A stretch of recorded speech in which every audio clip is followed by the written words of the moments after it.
Hello and welcome back to the HR L&D podcast. My name is Nick Day, CEO at JGA Recruitment Group, specialist HR recruiters. Now, whether you're listening to this podcast for the first time or listening to it for the 100th time, please let me take this opportunity to say thank you for joining me today, especially if you want to improve your skills in delegation or time management, or if you just want to learn from a hugely successful angel investor, entrepreneur, and business coach. Because today I am joined by Yaro Starak, who is the co-founder of inboxdone.com. A lot more about that later on in the show. But essentially, it's an email management company that enables business leaders to achieve more. Wouldn't we all like that? Yaro has made over 30 successful angel investments in tech startups, including Steezy, LeadIQ, Fluent Forever, FitBod, and Nutrisense. And in partnership, he's even built a 3.6 megawatt solar farm. Yes, you heard that correctly. More about that later on. During the mid-2000s, Yaro built an online education company. For those L&D professionals listening to this, you may be interested. It was called blogmastermind.com, where he sold over 2 million of his books and online courses. And he's been featured in Forbes, Entrepreneur Magazine, Huffington Post, Founder, Pro Blogger, Social Media Marketing Word, Upwork, and many, many more media outlets. He even has his own podcast, as you can see there in front of me for those watching, called Vested Capital. So Yaro, welcome to the show. How are you feeling today? After that intro, Nick, I feel like I can't live up to my own expectations. I was hearing the whole thing, but thank you. It's a career there you've talked about, 20 years of my life. But thank you for having me. No, well, it's a very impressive career. I will put some links in the show notes as well for those interested. You can find out a lot more about some of your achievements. But before we jump into that, I'm going to ask the first question, which I ask every guest I have on the show. What do the words human resources mean to you? That's funny, that question. I was thinking I have a real love-hate feeling about that question, because on one side I think about it and I go, oh, that's hiring, and I'm terrible at that. But on the flip side, I also think of that as, oh, that's having other people hire and build a team for me, which ultimately is what leads to growth in a company. So I'm also very excited about doing that job well. It's just something I haven't personally done very well before, but yeah, it's so important. I imagine it's something you're pretty heavily involved in at startup phase as well, right? And which HR gets kind of involved in every part of that process, from defining your culture and your goals, your organizational frameworks, and of course that recruitment piece as well. Yeah, I mean, I guess I should say I do think of it more as, I was answering that question more in the recruitment side, but you're so right. There's more to it than just hiring people, right? It's really about building culture. And my co-founder currently, Claire, she's the one who's done an amazing job with our current business anyway, regarding that. It always blows my mind, the little details that are involved with HR that you don't think about. For sure. And I love a shout out as well. So well done, Claire. Yeah. Sounds like she's got a lot on her plate. So let's start with this. For those, I've read all about your profile. I've looked into your work and the stuff that you do. I invited you onto the show for that very reason. A very, very impressive track record. But for those not familiar with yourself, Yaro, tell us a little bit about how you got started as an online entrepreneur, and a little bit more, perhaps meat on the bones, furthering on from that introduction.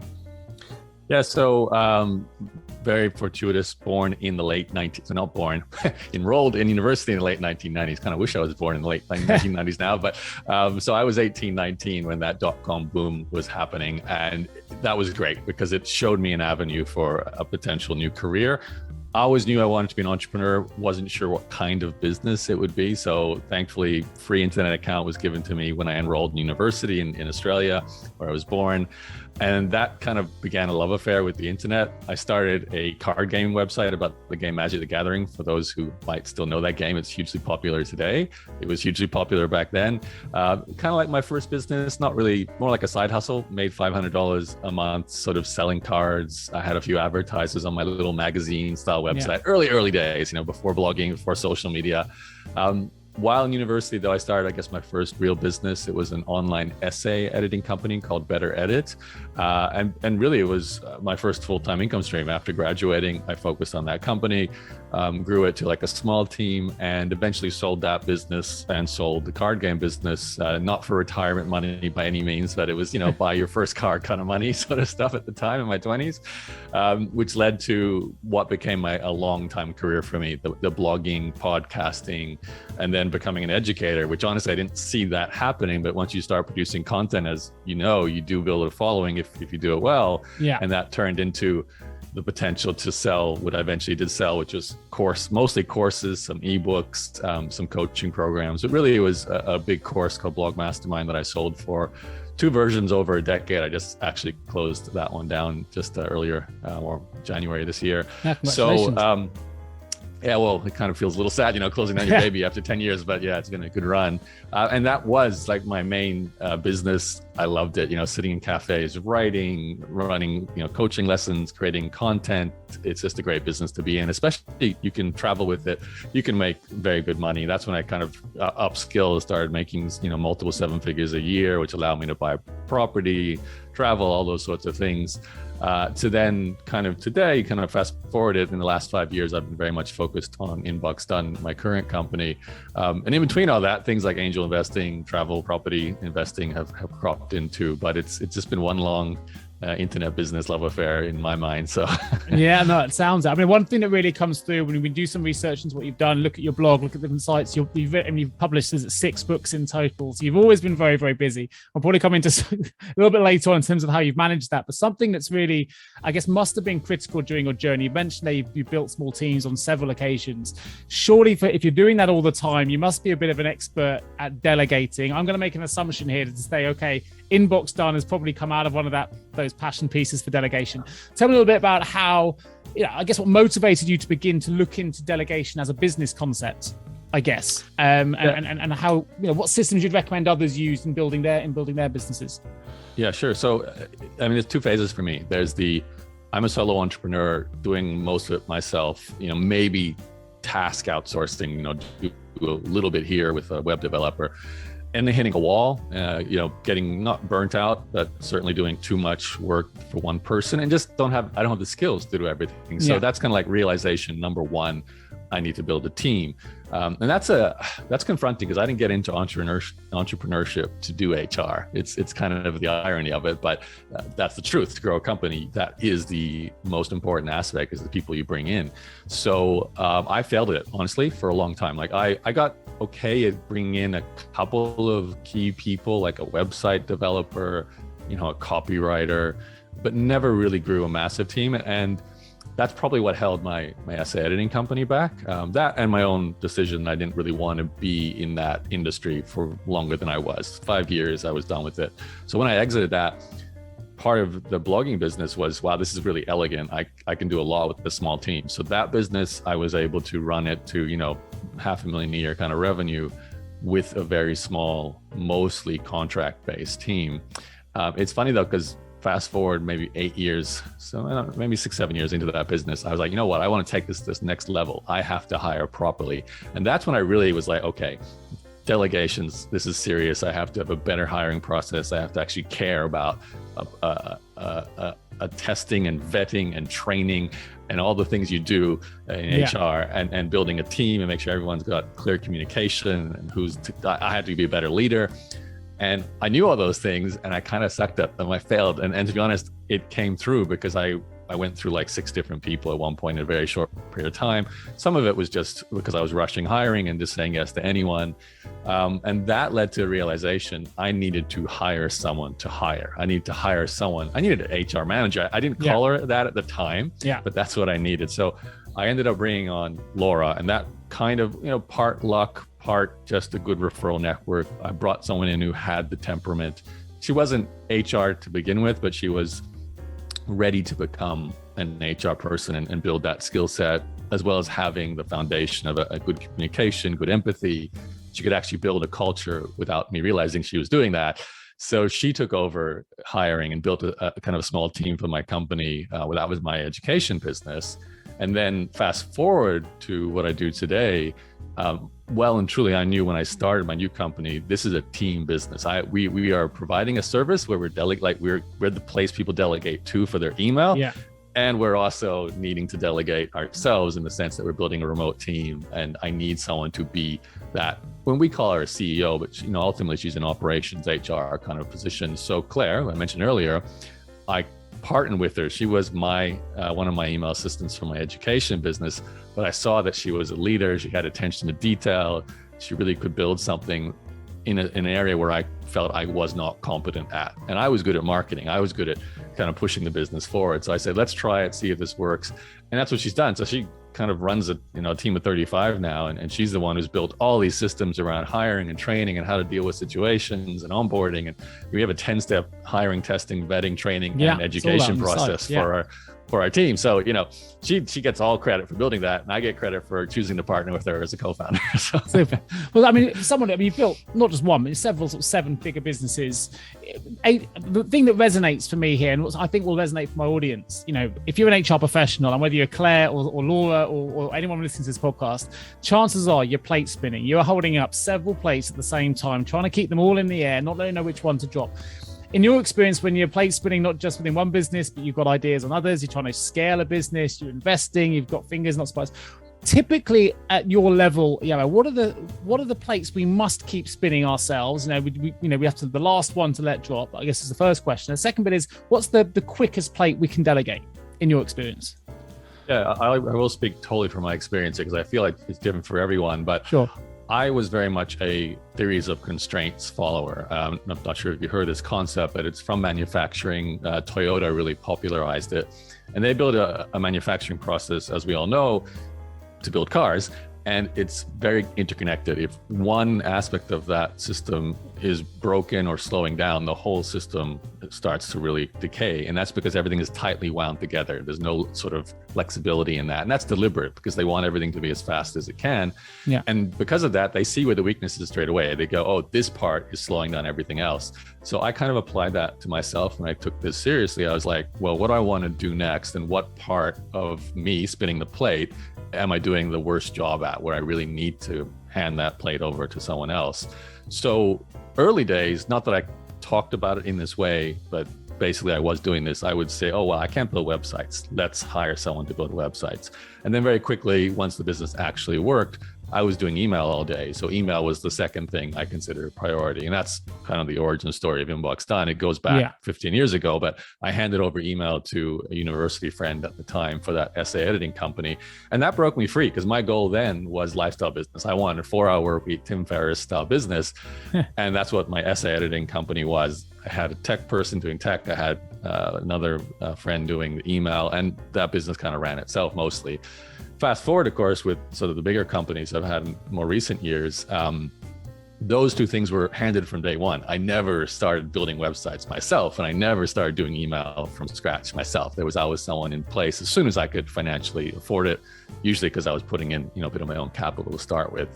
So going forward from there, though, then it got a little bit more nuanced. That's when I started thinking, oh, well, co-founders, it's not what you think about, I guess, as an HR manager. But for me, I think when I look for co-founders, that's kind of one of the main characteristics I look for is team building, operations type people. Sure. So that's a plate that I know for scale I need to solve. And in the past, I didn't want to scale, or I held myself back, so I didn't necessarily do that. But certainly today, I look more for that.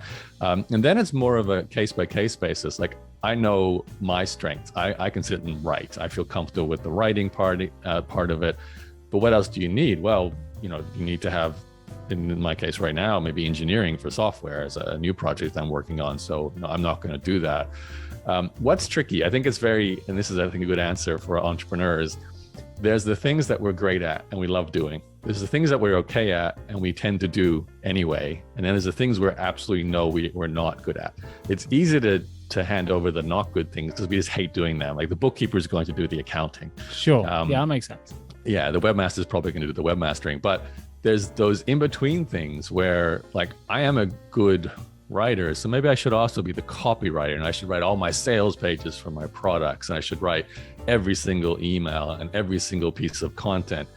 But then you are the constraint, because that's a crazy amount of content you need to create. And maybe you are good enough, but really there are people better at a sales page, better at an email sequence, better at content marketing. Maybe some are all of those things.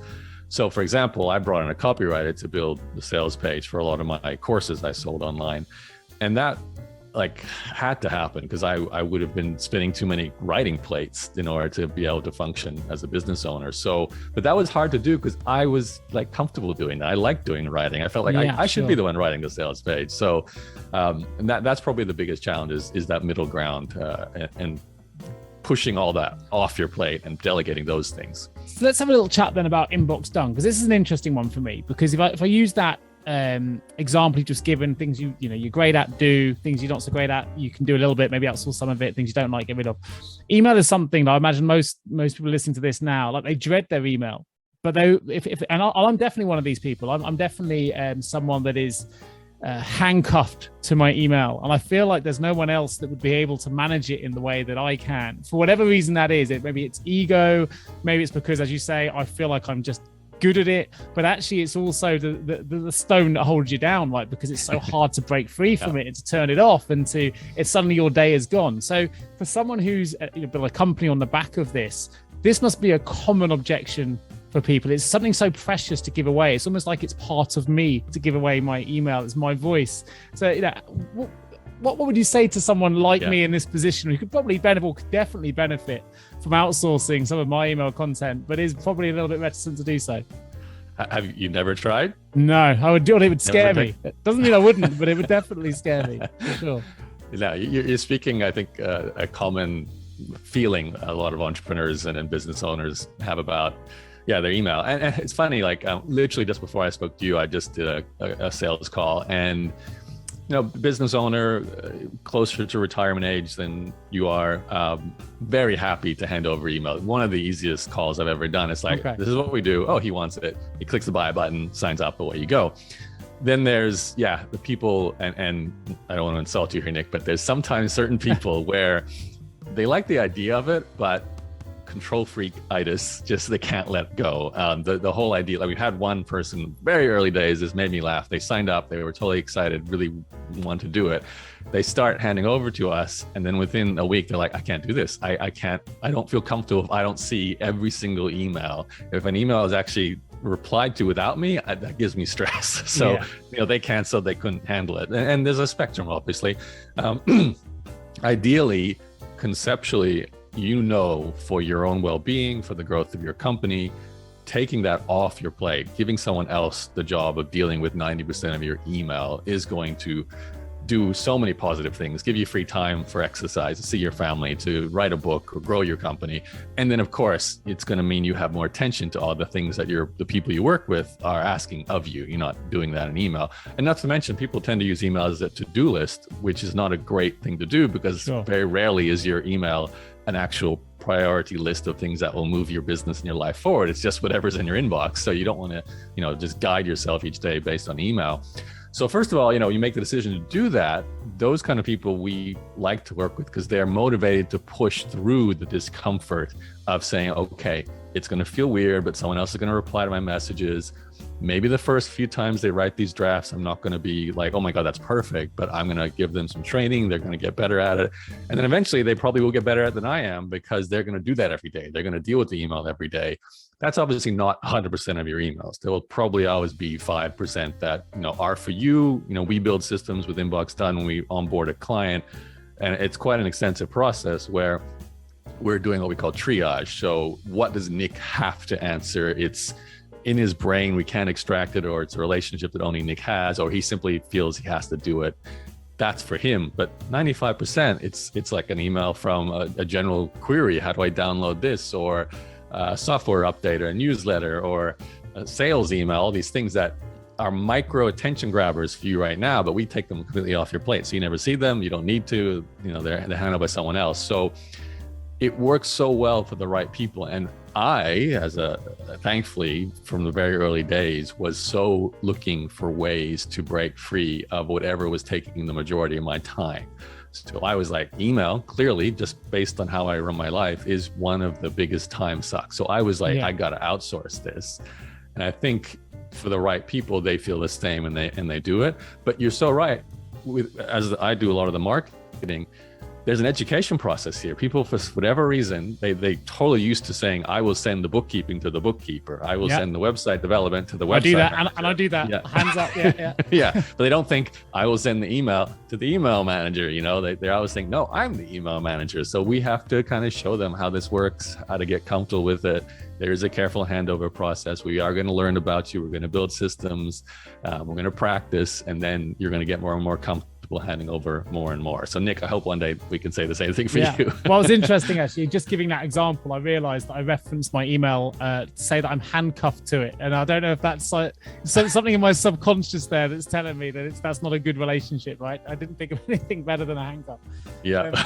But look, I'm not alone though, right? There must be, I mean, certainly HR leaders out there, they're trying to change culture, they're trying to improve inclusion, diversity, recruit top talent, restructure businesses, go through transformations, implement software, all these different things they're doing. I'm definitely not alone as a leader here who suffers from what I would call in inverted commas of email overwhelm. So you mentioned in that answer there, a lot of people use emails as their to-do list. Can you tell us a little bit more about how, obviously a simple fix would be give the business straight to inbox done, but are there other sort of tricks or hacks that you can suggest to HR leaders out there that perhaps want to just, I guess, lessen the burden of that email overwhelm? Yeah, I mean, obviously, this, especially when you're looking in HR and maybe, you're not the owner of a company, the boss might not like the idea of someone else answering your emails for you. There can be a sense of discomfort around that. And we have worked with people who work within companies. Sometimes we actually write emails as if we're you, like we would write as Nick and reply as Nick. That's uncommon, but sometimes it's necessary. But to answer your question, there's a lot you can do to get started just simply by changing your mindset around email and going, okay, I'm not going to guide my day by opening my inbox and just sitting there and replying to messages. That conscious choice is already a big change. Now, if you maintain an actual to-do list using some other method, and that's a properly prioritized, goal-driven, outcome-driven list of tasks, and that's what you open first in the morning, not the email, and you do something on that list. I'm a big fan of Eat the Frog. I remember Brian Tracy's one of his very early books, and it was simply eat the frog first. So that doesn't necessarily taste nice, but do the thing that you have to do that will move things forward before you do other things. Email is addictive. There's a lot of fun stuff. I love email because I get a sale notification or a potential customer notification or an angel investment update where something's going really well. Of course, I'm going to go to that. It's like sugar, it's candy, but it's not necessarily moving things forward in my job. So step one, make that choice. Don't do that first. And I know people have followed all kinds of methodologies. You can, for example, set an autoresponder that says you're only going to respond to emails between 1 and 2 p.m. each day. So do not expect the reply outside of those hours. And then you tell yourself, I'm only doing email in that hour. So you can sort of self-discipline yourself around that. There's software tools, Unroll Me will certainly help unsubscribe you from certain newsletters and just reduce the amount of newsletters you're getting. Honestly, having run this company, there's no software tool that solves this problem. All they do is tend to move me emails around, put them into folders. AI hasn't reached the point where it can actually answer your emails 100% for you. So we're not there yet. A lot of this is habits and how you structure your day. I personally found one of the best things you can do is actually just set up a really rudimentary, simple folder structure. I used to have this with my team. It was really very basic. It was 3 different Yaro folders. The Yaro folder, that's not stuff that I need to really deal with. It's there. If I want to check it, I can check it. It's probably newsletters, basic updates. Then there was the Yaro needs to reply, but it's not urgent. And then there's the Yaro, this is urgent, you need to reply. And I had my assistants filter the messages into that, but you could technically do this yourself. Just have those 3 layers of, I don't need to do anything with this, but I want to know it's there. Sure. I do need to do something with this, but it's only end of week. And then there's today, this has to be done. And I just drag each email into one of those 3 triage boxes. And today I just have to clear that first one, which has probably only got 4 emails in it. And the second one I can deal with on Friday. It's just a list of everything that's not urgent. And the third one I can look at once a month or whatever and just scan it and delete it. So that's how I basically lived my life before I had a team doing it. I think that you've just given me some advice there. So I have a system that isn't definitely not as smart as that. So for me, I'll open up every email that needs answering. I'll leave it open. So I have like a zillion Outlook windows open. And during the day, that's the urgent stuff. So I can't finish my day until they've all been answered. I think maybe just putting them into a box and keeping my desktops tidier probably is a better process. So that's just scan it for the urgents, drag the urgents into the urgent folder, and just dump everything else into the non-urgent folder. First change done, straight off the bat. Excellent. I mentioned in my introduction, you've been a successful investor, 30 plus angel investments. How do you know, taking it back to the entrepreneurial side, got a lot of HR leaders here that are already entrepreneurs themselves. They've either invested in systems, they're developing systems, they're working as consultants, self-employed, whatever it might be. How do you know when an investment or an idea is going to be successful? I mean, for example, does an idea need to have certain criteria for you before you even consider it? Or do you use any kind of benchmarking tools yourself to assess it? Or is it all done on instinct? I wish I could say that you looked at it and you knew it would work, but the answer is you don't. So there's no such guarantee or certain key metrics that you can see. It's been interesting for me because I didn't think angel investing was something for me. And this is probably very relevant for people listening in HR, because you think it's only for super rich people, people who've had an exit themselves from a company, which is something I'd have, but not to the point where I could just throw 50 grand at every company I liked. And I thought I'd very quickly use up, my savings, my capital, my net worth if I did that. I thought I was one of those people. I think you needed to have like significant sums to be involved. So you're saying that's not the case. And this was a fairly new discovery for me. Like 5 years ago, I thought maybe in my future, if I was multi-millionaire, like 10 million plus, I'd start doing it and be okay throwing away $1 million, like that. But I got involved with Jason Calacanis' podcast, This Week in Startups. Definitely recommend you have listened to that if you're interested in angel investing. And he wrote a book. So that's actually what I did. I read his book. It's called Angel. And he has this great philosophy where he talks about how it's about taking lots of little bets. It's not, big bets, and then doubling down on your winners. And when I thought little bets meant 100 grand, 50 grand, but he went as low as 2 grand. Like you could literally, if you're just getting started and you're earning a salary, you could take maybe 6 grand of your net worth each year and invest in 3 companies if you really, be careful with your money. In my own net worth, I was like, I feel comfortable. I'll start with 100,000 and just, see how I feel. And I felt that, that was 5% of my net worth at the time, whatever, I'm okay with it. So I read his book, and then he also has a syndicate, which is a nice way to get started with this. If you've never angel invested before, syndicates are great because you've got a lead investor like a Jason, or you can go to angel.co and you can find all these other angel investors who run syndicates, and they source the deals, they vet the deals, they give the information, they send it to the syndicate, and us as individual investors can then choose to go in on that investment, and away you go. So I did that first by joining Jason's syndicate. It's free to sign up to an email list. You have to be accredited. That's the downside, especially with the American investment rules. You have to have like a minimum $1 million net worth, or earning at least 300,000 a year, I think is the current criteria. Correct me if I'm wrong. And then, you can go and invest in these sorts of syndicates. Now, obviously you don't have to do that. You could just literally start hanging out at startup events and hopefully bump into the right people and then make your decision that way and throw 5,000, 10,000 at them. And that's the thing to understand. A lot of angel investing early rounds, like a pre-seed or seed round, really pre-seed more often than not, it's going to be very small amounts from a lot of people. You've got angel investors throwing in 5, 10, 20, maybe 50. More successful people might be throwing in 100, 200, but there's only 1 or 2 of those types of people in that round. Most of it is like a small group of lots of money. So a small group of small amounts, but many people. So that's how I started. And that was a nice way to dip my toe into it. And because it's now, like year 4, I think, of actually doing it consistently, you do start to see which companies rise up. Now, I will tell you, my initial investment thesis was pretty open. I was like, well, I read these like notes from syndicates telling me about a potential investment, and everything sounds amazing. You're like, they're growing this fast, they've got this many sales. Of course I'm gonna, yes. But then you do that and you realize you're saying yes to every single opportunity that comes your way, and suddenly you've got no more money to invest. So what I did notice though, that there were certain characteristics. The founder, obviously, how they other startups, usually second time, third time founders do better.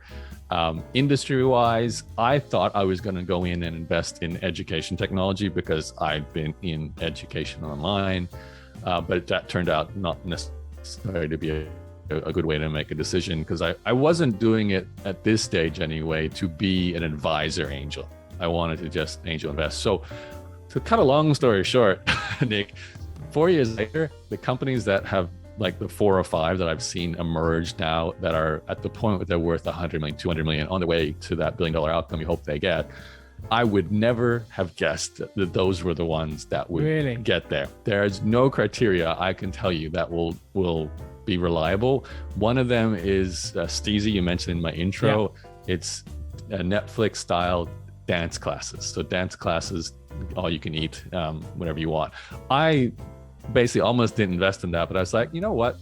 I could see 1 million people wanting to learn how to dance. Let's see if it works. I did a very small starting point, like $3,000 early investment. I didn't really believe it. And, they're like a $100 million company so far.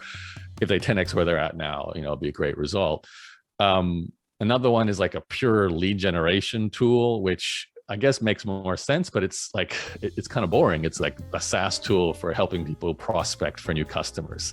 It doesn't get me excited, but it's a core need that people want. And then Nutrisense is doing really well, and it's a sugar monitoring device you put on your shoulder, and you got an app, and you can see how your blood spikes based on what you eat. So I would never and the ones that have failed have been just as exciting and just as potentially great at the start. One of my favorite ones is an Uber for cat sitting website called Meowtel, which is you need someone to look after your cat. You use this website and someone comes over and looks after your cat. So, and they're doing really, really quite well. And then there's like 20 of them, 25 of them that are, you get their updates or you get no updates, and you really see like, wow, they're growing so much slower, or they pivoted 2 times. And I honestly cannot see any way from the start that I could tell you, oh, I knew that one was going to do well and those ones wouldn't. There are no correlations. And that's why if I'm going to end this little, just dump of ideas here. I'm transfixed. I find it fascinating. I never knew you could get in such small amounts, to be honest. Join Jason Syndicate's my first piece of advice. If I can end this with the way I started it, Jason's advice about spreading further and wider as a strategy is the only thing I've seen that is conclusively good advice in angel investing, because I would not have reached 30 investments if I did this myself. I probably would have done 5, because that's all I would have been able to, be comfortable putting in. I would have spent $100,000, put 5 lots of 25 in, and called myself done. And probably, because of the law of numbers, missed one, because that's 5 potential wins. Instead, I spread it across 30, more than that, ideally, even better. Then the 1, 2, 3, or 4 winners pop up in that batch. And then I can put in another 10, another 10 in those winners, which is usually what I've done. So that to me has been the best and only pattern advice or general advice I can give you. Spread the net wide, double down on winners. Outside of that, I love following a syndicate if you really like the person. I'm such a fan of Jason because it's almost like a superpower for him. He's already hit like 5 or 6 unicorns. He's got a whole team and an accelerator. So they're always bringing in new companies, vetting them. And the accelerator is like the ultimate lead generation tool for finding new syndicate investments, because you work with that company, see how they spend that accelerator money, watch them get to the next level, learn about what kind of people they are, and the best people of that accelerator are then presented to you as a syndicate member. Do you want to invest in them? So if they've reached that point, they're already kind of really pre-qualified. So I think for a person like myself, maybe like you, Nick, who's not going to make this their full-time gig, you don't want to go to all these events and do all this due diligence and really get to know everyone well, then syndicates are definitely one of the better ways to do it. Personally, I'd like to get more out there, and if maybe I'm in Canada, I'd love to find more Canadian companies, for example, be boots on the ground a bit. But right now, while I'm running my own companies, this is definitely the most I think the smartest way to angel invest. Oh, really useful advice. I'll put a link into Jason's in the show notes for those interested in finding out more. So I'll find that link and put it in the show notes. I appreciate that. So listen, something that really struck me early on in this podcast is just the amount you managed to do. We've talked a little bit about delegation, but let's be honest, you seem to do an awful lot of things, right? I mentioned in my introduction, you've even invested in a solar farm in the Ukraine, which produces 3.6 megawatts. You're managing Inbox Done. You're a host of your own show, Vested Capital, which is another great podcast. Again, I'll put that in the show notes for those that are interested. You run a coaching and a teaching business. You're a business coach to other aspiring entrepreneurs, and I'm sure there's some HR professionals on that list that you look after as well. How do you do it all successfully? Like, how do you time manage your own time? Where do you find the time?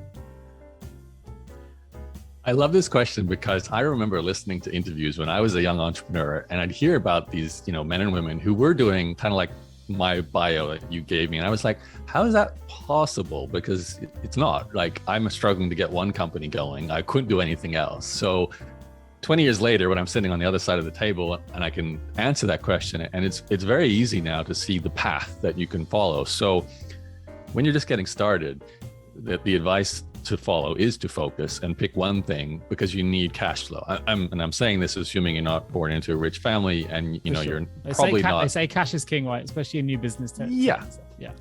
Exactly. And we know that because we've got to pay for food and rent, and we want to travel. We haven't got enough money to do that. And we want to buy a car and a house and get some investments and buy some cryptocurrency and all these things. We just don't have money to do it.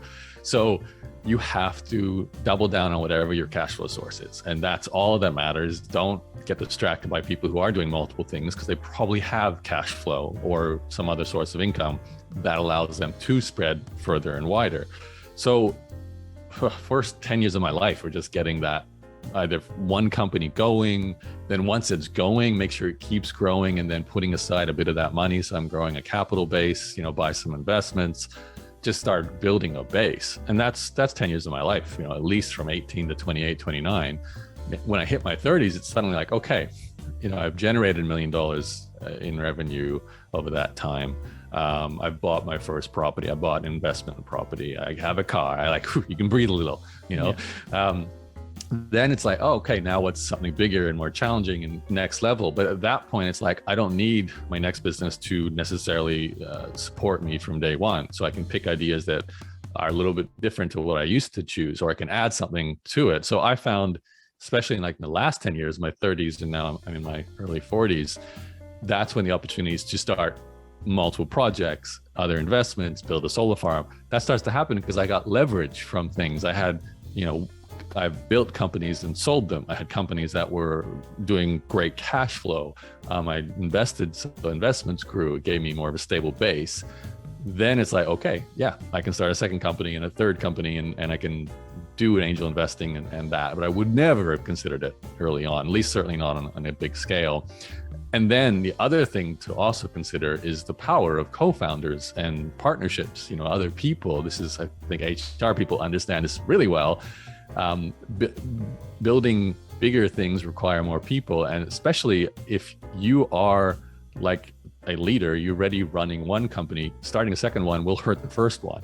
However, starting a second company with a co-founder, where maybe you're leveraging, and this is an easy example for me to give. I'm running my coaching business 5-6 years ago, when I just started thinking, I really want to build Inbox.com. I want to give that idea a go. It's been in the back of my mind for years, decades, really. Let's really give it a go. And I've met this person, Claire, who's working for me, who I think could be a great co-founder. Now, no way do I go and start Inbox.com without a Claire. I just would not have had the time to hire the inbox managers and train them and build a team and do all that HR type stuff. But, I'm running my coaching content business. I'm writing. I've built an email list. I have a database. So I come to Claire and say, listen, I have this idea. I want to test it. I want you to be my co-founder. I'll bring the clients because I have a base of an audience now that I've built up. You will grow the team and see if this is a profitable business. 5 years later, it is, and we're running that company. But there's no way I do that without Claire. And there's no way Claire can do it without me, because I brought the audience. I brought the customer base. 10 years ago, neither of us could have done either of those things. I had no customer base, and it doesn't work that way. We have to build our first income streams, whether that's a job or a business. So it happens in phases. And when you reach the phase where you've got assets that you can leverage, then you just get that thing that we all learn about when we start studying business books and investment books. You only have so many hours in the day, so you have to make either money work for you, you have to use systems, software, automation, and you have to build teams and have other people who can do things, perform functions. For me, Richard Branson, when I read his first book, Losing My Virginity, all the way back, and I was like 18, 19, and I was like, how is this guy so successful? And you realize, it's create a company, stick an amazing executive team in there to run it, and then go do something else, because that's all he does, right? Over and over and over again. So that's how you can be an owner of so many big successful companies, because he doesn't run any of them. He never did. He was the marketing guy. He was jumping out of balloons and all kinds of stuff. So this that to me was Alan Sugar on The Apprentice, right? Invest in their businesses, but he's not running them. He gets the guys that come with the business idea to go and run with their dreams and their passion projects, and he's the financier or brings the contacts, whatever it might be, for sure. And of course, if you've got inbox done managing your emails, as you obviously would have, everything makes it a little bit easy. You've got that chain that I've got around my neck at the minute already sorted out and managed.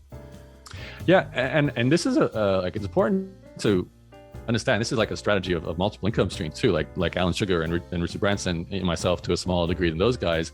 It's a form of stability. Like, I built the solar farm, and we're talking about that now as potentially Russia's going to invade Ukraine, and I don't even know if my solar farm will be mine in the next few years, right? I don't know what's going to happen, right? Yeah. In fact, when this goes live, that may have happened. Yeah, that may have already happened by the time we're out, and I'm hoping it's a good outcome for everyone and no one's died. But it is what it is. But it's not my entire net worth. There's different things. There's angel investments that could come back. There's a company that's running. There's a new company I'm spinning up. There's an old company I'm closing down.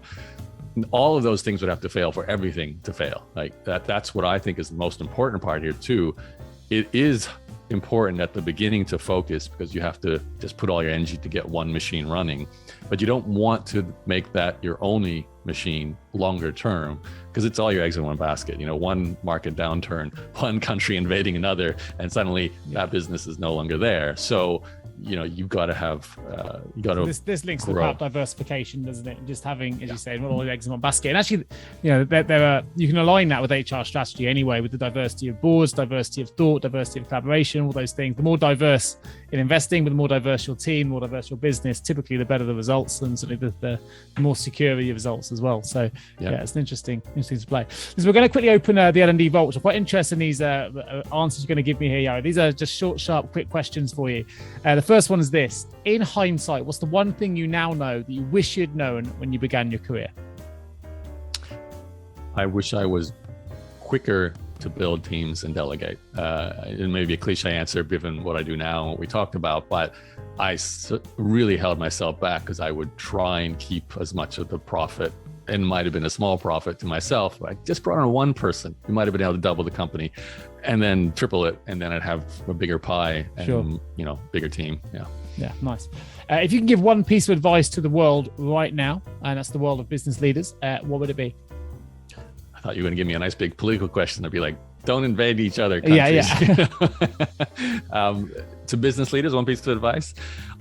Honestly, to kind of be on the other side of the equation with delegation, you have to understand that your company is not the only thing that's important. So the reason we do delegate is so we can exercise, so we can live longer, so we can spend time with our families, do whatever it is that is important to us outside of business. So it's a yin and a yang, and you really got to have that balance. And unfortunately, that I feel like that is personality type is an issue as anyone is a leader, because you just want to keep building the thing you're building and get better at it and better at it. And it's addictive, and it's often to the detriment of everything else going on in your life. So that's why you do delegate and why you bring on help and build teams to create that great flexibility. Advice. Yeah, great point. If you had the opportunity now, what advice would you give? We may have answered this in your first question, but what advice would you give to a younger Yaro Starak who's just starting out in the new world of work? Yeah, I won't repeat my previous answer. I would sort of maybe add to it and say, just think a little bigger. Bigger goals, but I was holding myself back from fear is the short answer. So bigger ideas, bigger companies, bigger goals, and really not being afraid to go after them. Super. And my last question is this, and this is interesting because you're a business coach of many entrepreneurs as well. So in your view, what is the guiding principle behavior that you've seen in every great leader that you've worked with? I have to say the most important thing, or at least the thing I see that results in success more than anything else, is that I will keep doing this until something works attitude versus the I will stop doing something the minute I notice it's not working, or something changes, or I feel self-doubt, or someone criticizes me, or my family says this is stupid. The people who do it and do it anyway because they want the outcome, and it might be not even the business they're running now. They might close that one down and start another one, but they so desperately want to have some kind of success. Whatever that is, I don't know what that is, like a spark of determination, of chutzpah, is something in certain people that they just keep pushing through until they get their outcome. And I wish you could bottle up and sell that, but it's for sure. It's drive, isn't it? It's drive and passion. Yeah, no, fantastic. Well, it's been an absolute pleasure having you on the HLND podcast today. Of course, As I mentioned earlier, many links I'm going to include in the show notes. I'll add to those links as well following this interview. But if you want to find out more about Yaro's business, you've got inbox.done.com. There'll be a link in the show notes. He's the author of 6 books. One of those you can actually get a free copy of on Amazon Kindle. So I'll put the Amazon link in there and a link to your blog as well. You also create and host your own podcast, Vested Capital. So there'll be a link to that show for those interested in finding more about that, as well as various other sort of social links to Facebook, LinkedIn, and Twitter. So yeah, absolute pleasure having you on the show today. Thank you ever so much for joining us. And of course, if you are an HR or L&D professional listening to this show and you need support with an HR related vacancy, please do give myself or my wonderful team a call. Perhaps email the team rather than myself this time around. I'm trying to reduce my inbox. I've got some great guys on my team that can support you. Our website is www.jjrecruitment.com. Just needs me to say a huge thank you for joining me today, and I look forward to bringing you the next episode of the HR L&D podcast real soon. Thank you, Yaro.